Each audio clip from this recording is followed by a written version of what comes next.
26 फरवरी 2019 की तड़के यानी कि करीब सुबह 3:30 बजे भारतीय वायुसेना के 6 मिराज 2000 फाइटर जेट्स पाकिस्तान की सीमा में घुसते हैं और वहां पर स्पाइस बम गिरा कर आते हैं, यानी कि जो टेरर कैंप था जैश ए मोहम्मद का, उस पर स्ट्राइक करते हैं और उस पर बमबारी करते हैं। जो 6 मिराज 2000 फाइटर जेट्स गए थे, उनके साथ साथ 6 और मिराज 2000 फाइटर जेट्स से ये सभी 2 पैकेज में थे। ये मिराज 2000 फाइटर जेट की जो स्क्वाड्रन ग्वालियर में 2 स्क्वाड्रन हैं, वहाँ से 6 ये फाइटर जेट्स गए थे।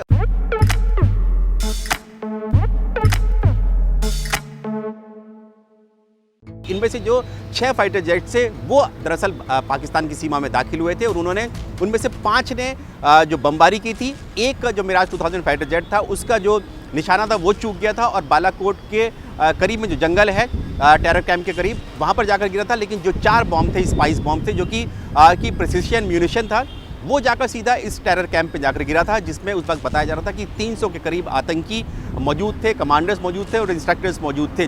वहाँ जाकर इन्होंने एक स्पेसिफिक टारगेट लेकर इन पर निशाना बनाया गया था।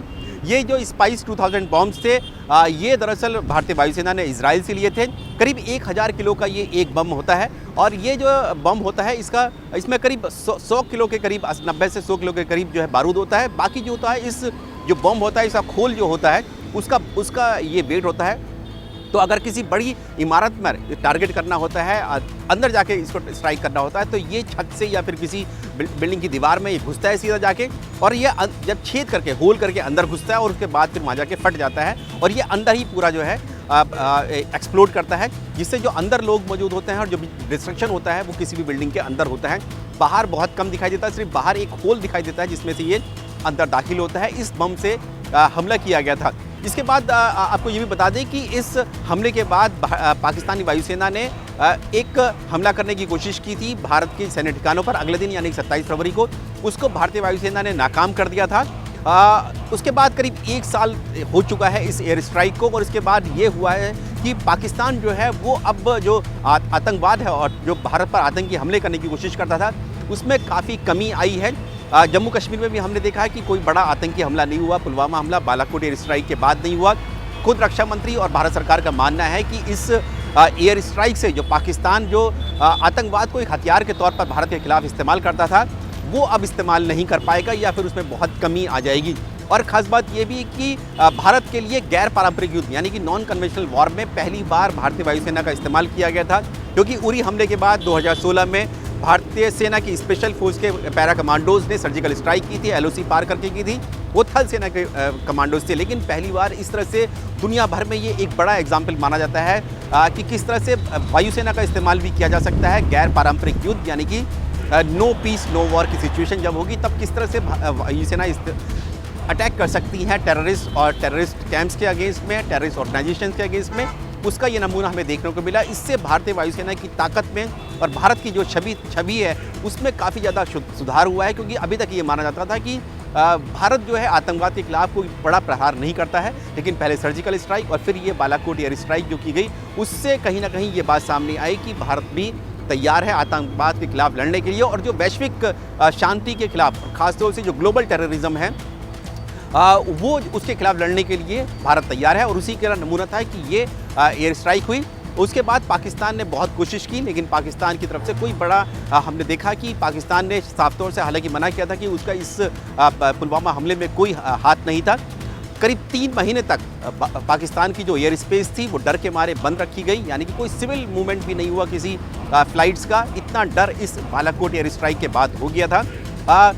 अगर बात करें कि अगर कितना टेक्नोलॉजिकल एडवांसमेंट भारतीय वायुसेना का हुआ है, तो उसमें हम बता सकते हैं कि उस वक्त जो भारतीय वायुसेना के जो एयरक्राफ्ट से मिराज 2000 दरअसल बहुत पुराने एयरक्राफ्ट थे जो फ्रांस से लिए गए थे, 80 के दशक में लिए गए थे। उसके बाद भारत को अब फ्रांस से 36 रफाल लड़ाकू विमान मिलने शुरू हो गए हैं। उनमें से 4 विमान मिल भी चुके हैं, लेकिन अभी तक वो भारत नहीं आए। लेकिन माना जा रहा है कि अगले 2-3 महीने में ये जो फाइटर जेट्स हैं ये भारत को मिल जाएंगे। साथ ही जो भारत के पास जब डॉग फाइट हुई थी पाकिस्तान के साथ अगले दिन, उस दौरान भारत के पास जो बियॉन्ड विजुअल रेंज मिसाइल की कमी दिखाई दी थी, वो भी अब इस रफाल फाइटर जेट्स के साथ जो मीटियोर मिसाइल आ रही हैं करीब 150 किलोमीटर की, उससे ये होगा कि भारत के जो फाइटर जेट्स होंगे उनको पाकिस्तान या दुश्मन की सीमा में जाने की जरूरत नहीं होगी। 100-150 किलोमीटर दूरी वो मिसाइल से टारगेट कर सकते हैं, एयर टू एयर मिसाइल इनमें लगी हुई मीटर मिसाइल, साथ ही भारत की जो स्वदेशी अस्त्र मिसाइल है वो भी बनकर तैयार हो गई है। वो भी सुखोई, जो भारतीय वायुसेना के जो फाइटर जेट्स हैं सुखोई, और जो तेजस विमान है जो नए बन रहे हैं मार्क 1 उसमें ये लगकर आएगी। तो ये माना जा रहा है कि भारतीय वायुसेना की ताकत में काफ़ी बड़ा इजाफा हो जाएगा। साथ ही ये भी माना जा रहा है कि इस दौरान पाकिस्तान की तरफ से सबूत दिए गए थे कि कोई एयर स्ट्राइक नहीं की गई है, और जो बम थे भारतीय वायुसेना के वो पाकिस्तान की जो बालाकोट के आसपास गिरे थे, यानी कि जो कटेरा कैंप था वहाँ नहीं गिरे थे।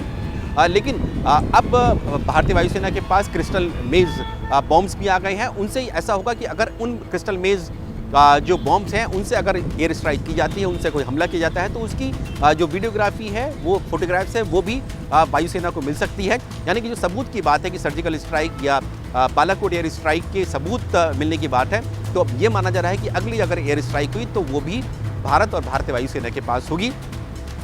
खुद जो भारत और भारतीय वायुसेना मानती है कि इस बालाकोट एयर स्ट्राइक से जो पाकिस्तान के खिलाफ जो एज है भारत की, उसमें कई पैराडाइम शिफ्ट आए हैं, और उसमें आगे भी टेक्नोलॉजिकल एज अगर भारत को होगी तो भारत पाकिस्तान के खिलाफ, अगर पाकिस्तान ने कोई ऐसी नापाक हरकत फिर से की, कोई आतंकी हमला किया, या कोई जो उसके जो संरक्षण में पल बढ़ रहे आतंकी संगठन है जैश ए मोहम्मद या लश्कर ए तैयबा वो करते हैं, तो उसके लिए भी भारत तैयार रहेगा। भारत ने साफ कर दिया है कि अब आतंकी हमलों को भारत की धरती पर सहन नहीं किया जाएगा, उनका मुंह तोड़ जवाब दिया जाएगा, फिर वो थल सेना की तरफ से हो, भारतीय वायुसेना की तरफ से हो, या फिर भारतीय नौसेना की तरफ से। एबीपी न्यूज़ आपको रखे आगे।